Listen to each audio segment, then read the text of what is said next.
Fala, meu povo, tudo bem com vocês? Como é que vocês estão? Mais uma semana e hoje a gente vai continuar, então, estudando estratégias argumentativas, ok? Começamos isso na semana passada. A gente viu aqui na semana passada que existem múltiplas possibilidades de vocês prepararem o terreno para argumentação nos parágrafos de desenvolvimento de vocês. Isso pode ser feito por meio das estratégias argumentativas, não é que são os repertórios socioculturais que a matriz de correção do Enem exige que você coloque no seu texto. Então, vimos semana passada alusão jurídica, exemplo da realidade, vimos que mais, não me lembro, né? Mas vimos alguns exemplos aqui, alguns modelos de estratégia argumentativa que vocês já têm, inclusive, no material impresso de vocês, beleza? Hoje, nós vamos conhecer outras possibilidades, outras estratégias que vocês podem colocar para poder garantir uma argumentação solidificada no texto de vocês, ok? Então hoje nós vamos encerrar, começamos semana passada, vamos encerrar hoje essa parte do parágrafo de desenvolvimento de grande importância, para que na próxima semana a gente entenda também como é que a gente pode garantir plenamente o fechamento crítico, que é a parte final do seu parágrafo de desenvolvimento, ok? Vamos nessa então? Hoje eu quero começar conversando com vocês sobre uma estratégia muito comum, que é a dos dados estatísticos. Vocês podem, então, validar aquele pensamento de vocês do parágrafo apresentando um dado estatístico, não é referente a alguma fonte confiável que trouxe informação. Os dados estatísticos, então, eles podem ser usados, seja para justificar, seja para exemplificar, ou até mesmo, gente, para poder contradizer aquilo que eu estou apresentando como elemento relacionado ao tema, ok? Já vimos isso, de que o repertório, de que a estratégia argumentativa precisa ser articulada à discussão, e para isso eu tenho que trazer comigo a noção de justificativa, exemplificação ou contradição. Vimos isso na semana retrasada, quando começamos a estudar aqui os parágrafos de desenvolvimento. Vale a pena você voltar, caso você não tenha se lembrado disso, beleza? Então vamos nessa aqui. Olha aí. Como é que eu posso, então, colocar no meu texto dado estatístico? Eu sei que tem muita gente que pensa assim, nunca vou usar dado estatístico na minha redação, porque eu nunca vou me lembrar de um dado estatístico. E aí eu vou te contar um segredo agora. Você não precisa exatamente lembrar do número do dado estatístico, beleza? A partir do momento que você tem noção de que aquele número equivale à maioria, você pode usar esse elemento. A maioria dos brasileiros, assim, assim, assim, de acordo com dados do IBGE, pronto. Então, isso não tem problema algum, beleza? Ou até mesmo trabalhar na perspectiva da aproximação do dado. Se o dado revela que 57,8% dos brasileiros, né, vivem em tal situação, né, em X situação, aproxime, cerca de 60%, é mais fácil de você lembrar, cerca de 60% do que 57,8%, ok? Então, há algumas possibilidades para poder você se valer de dados estatísticos na construção da sua argumentação, ok? Olha esse parágrafo, tema, as dificuldades para um envelhecimento sustentável, mesma coisa que envelhecimento saudável no Brasil contemporâneo, certo? Parágrafo de desenvolvimento 1, em que o autor fez uso de dado estatístico como estratégia argumentativa. Olha para aí, a princípio, é necessário destacar que os idosos lidam constantemente com abandono familiar.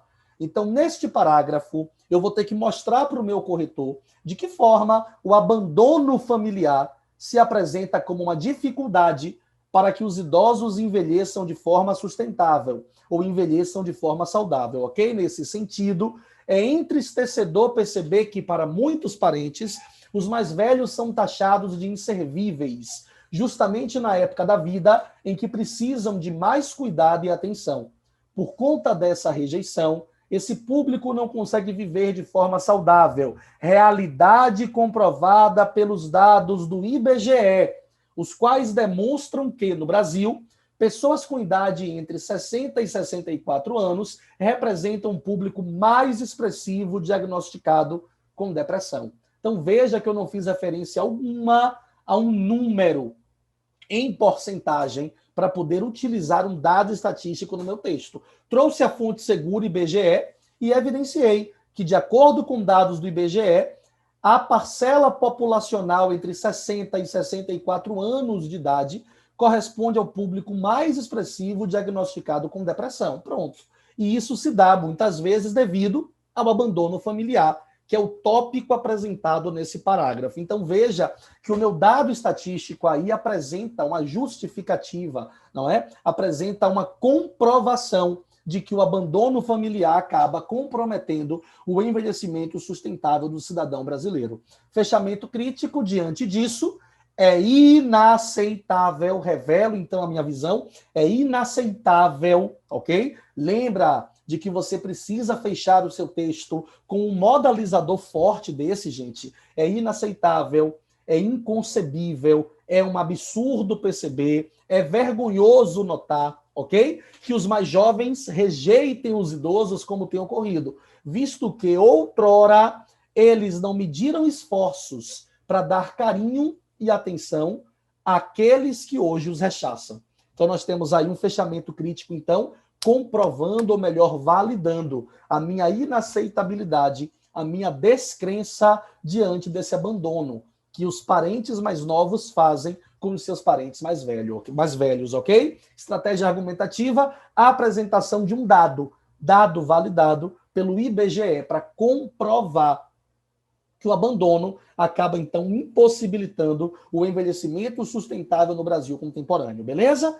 Tranquilo? Então, referência a um dado estatístico. Prof, posso usar como estratégia argumentativa um dado estatístico que aparece no texto motivador? Não é aconselhável, porque a competência 2 da matriz de correção verifica se o seu argumento, se as suas estratégias estão centradas no texto motivador ou não. Se estiverem centradas no texto motivador, você pode chegar a perder até 80 pontos na competência 2. Então, você precisa trazer de conhecimento de mundo, de estudo, essa estratégia argumentativa, o dado estatístico, não é? Ou qualquer outra que, porventura, você venha utilizar. Beleza?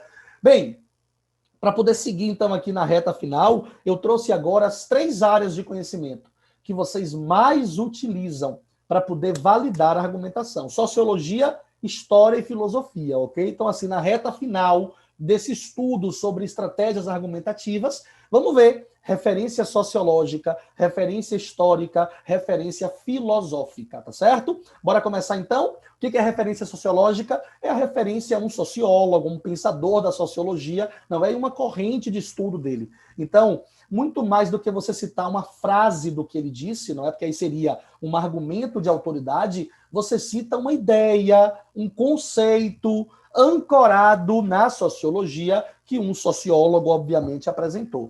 Olha esse exemplo. O tema é a valorização do esporte feminino no Brasil do século XXI. Então, a valorização do esporte feminino no Brasil do século XXI, ok? Olha aí.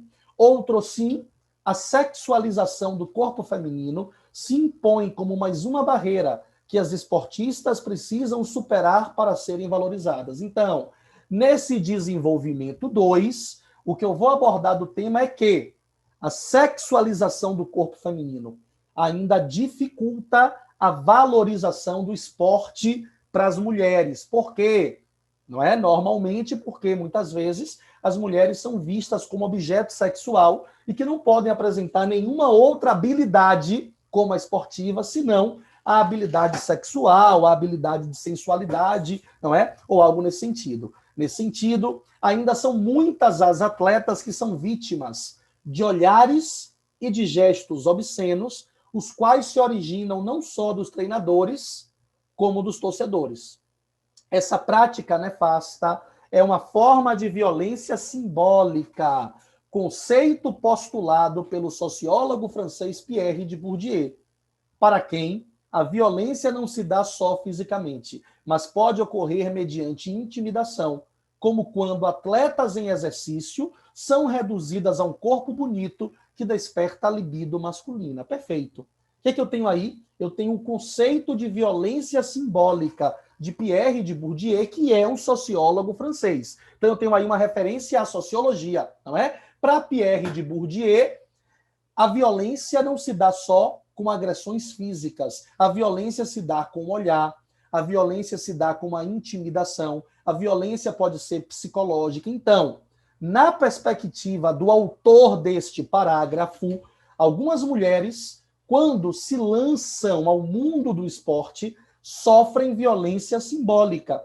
já que muitas vezes são intimidadas por olhares obscenos, por gestos obscenos, ou quando são simplesmente reduzidas a um corpo bonito, a um corpo sensual, que desperta a libido masculina. Perfeito. Então veja que essa parte em vermelho serve para eu poder, então, validar aquilo que eu estou dizendo, não é? Preparo o terreno, então, e venho com fechamento crítico. Bem, constatei, por meio da minha estratégia argumentativa, que muitas mulheres são vítimas de violência simbólica. E aí, o que é que eu vou defender em relação a isso? Olha, o final, diante desse cenário, é irrefutável. Ou seja, não se pode dizer que não há necessidade, não se pode refutar a necessidade. É irrefutável, é inadiável, ok? É intransponível a necessidade de se buscarem formas de se reverter esse quadro sombrio, pois as habilidades de um atleta não devem ser anuladas por um desejo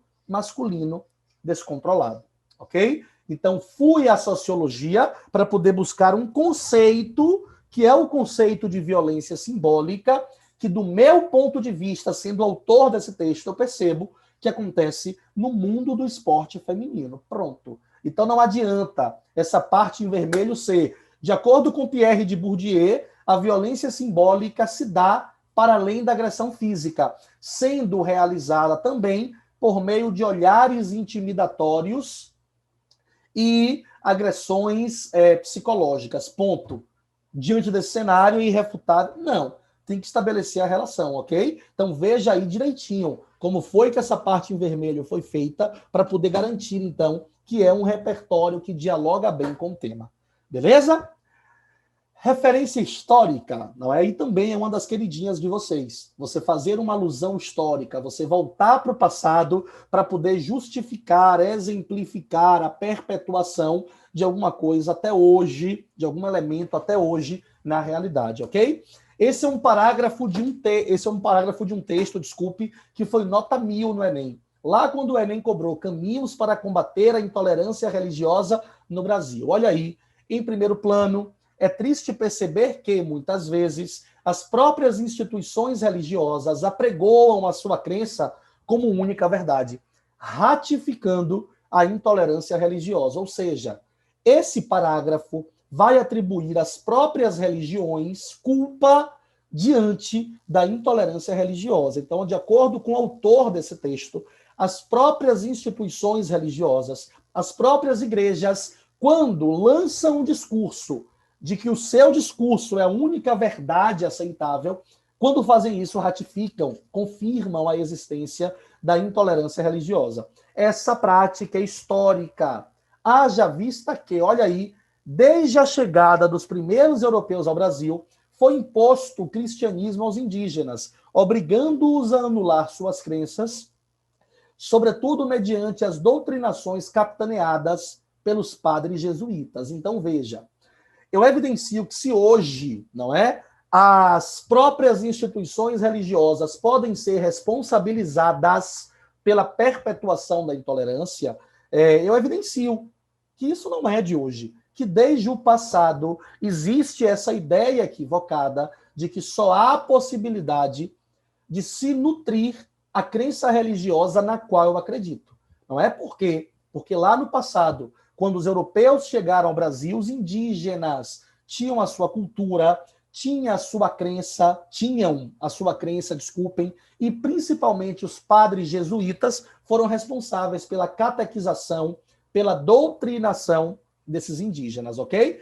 Tal questão ainda é vista, lembra? Fui para o passado, preciso recortar para o presente. Tal questão ainda é vista absurdamente na contemporaneidade, quando muitos cristãos, por exemplo, se valem de sua ancestral supremacia para determinar orações próprias em eventos oficiais ou adornar repartições públicas com seus símbolos sagrados. Dessa forma, é inadiável que as mais diversas religiões compreendam que a liberdade de culto é um direito brasileiro e, por isso, incentivar atitudes de desvalorização da fé alheia é uma prática imperdoável. Então, preparei o terreno, fui lá para a história, referir-me ao presente, não é referir, fiz referência ao presente, para que a partir daí, então, eu comprovasse o que eu estou dizendo e fechasse criticando essa postura histórica de imposição de uma crença como verdade absoluta, como única verdade. Beleza? Tranquilão? Parágrafo de um texto, nota 1000. Só para poder, então, comprovar que o modo como eu estou te ensinando, o modo como eu acredito, não é? Que deve ser um parágrafo dissertativo, argumentativo de desenvolvimento, já foi validado, né, em mais de uma vez como 1000 no Enem. Beleza? E para fechar, deixa eu voltar aqui, referência filosófica. Não é da mesma forma que na referência sociológica, você faz a referência filosófica quando você quer se apropriar de um conceito da área da filosofia, de um discurso, de uma escola filosófica, entende? É diferente do argumento de autoridade, porque o argumento de autoridade seria uma frase específica, não é? Uma frase pontual. A referência filosófica, a referência histórica equivalem a um discurso de uma escola sociológica, de uma escola filosófica, de um conceito ancorado nessas áreas do conhecimento, ok? Para poder ilustrar, nós temos aí o tema, a violência no trânsito das grandes cidades brasileiras, ok? Então, tenho que problematizar essa violência. Aí, neste parágrafo, o desenvolvimento 2 traz o seguinte, outro sim, que é o além disso, mais chique, não é? A falta de empatia associada à terrível necessidade de competição nas vias brasileiras implicam o aumento de acidentes e mortes. Ou seja, vou atribuir essa violência à falta de empatia. Ou seja, nas ruas, as pessoas que estão dirigindo têm uma intensa necessidade de competir com quem está no trânsito também.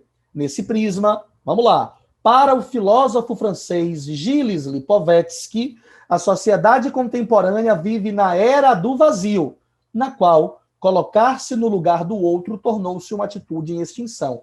Gilles Lipovetsky não proferiu essa frase. Ele tem um conceito que rendeu, inclusive, um livro chamado Era do Vazio. Lendo esse livro, a gente entende que o conceito de Era do Vazio diz respeito ao fato de que na sociedade contemporânea, na sociedade hipermoderna, como ele chama, colocar-se no lugar do outro tornou-se uma atitude em extinção. Essa postura egoísta se nota no trânsito das grandes cidades, quando alguns condutores não cedem passagem para outros, ou até mesmo desprotegem os mais frágeis do circuito, a exemplo de pedestres e de ciclistas invadindo vias preferenciais que só deveriam ser ocupadas por esses transeuntes citadinos. Então veja que o conceito de Lipovetsky de era do vazio foi trazido aí como comprovação e como abertura de uma exemplificação. Porque, beleza, trouxe o conceito de Lipovetsky sobre era do vazio, ok? Sobre o fato de que na sociedade contemporânea colocar-se no lugar do outro é uma atitude em extinção, massa.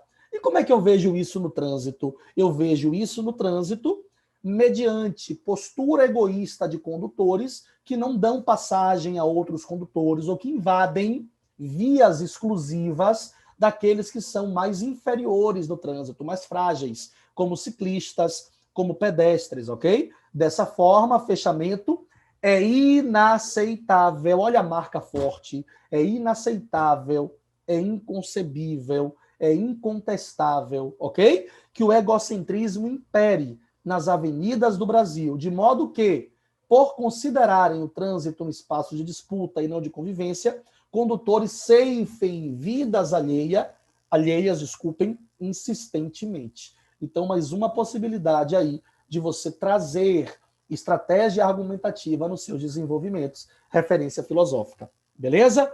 Então, meu povo, o que é que fica em relação a essas 2 semanas de aula que tivemos sobre referência filosófica? Primeiro, lembre-se de que, presta atenção, essas estratégias argumentativas, ok? Elas precisam aparecer tanto no D1 quanto no D2. Lembrem-se ainda de que essas estratégias argumentativas, que equivalem aos repertórios socioculturais, podem aparecer no começo do parágrafo, logo no começo, ou podem aparecer no meio do parágrafo, mas eu recomendo que você coloque no meio, porque essa estratégia argumentativa serviria como uma ponte entre o tópico frasal e o fechamento crítico, beleza? E lembrem-se também da necessidade de variar as estratégias. Se colocou no seu D1 referência filosófica, não coloque no D2 outra referência filosófica. Vá para uma outra área, vá para uma outra estratégia, a fim de que você demonstre a capacidade de variar estratégias na construção de seu texto dissertativo argumentativo. Beleza? Nos vemos semana que vem, quando vamos então entender melhor como se constrói esse fechamento crítico que deve aparecer no final do seu desenvolvimento 1 e no final do seu desenvolvimento 2, beleza? Forte abraço e até semana que vem.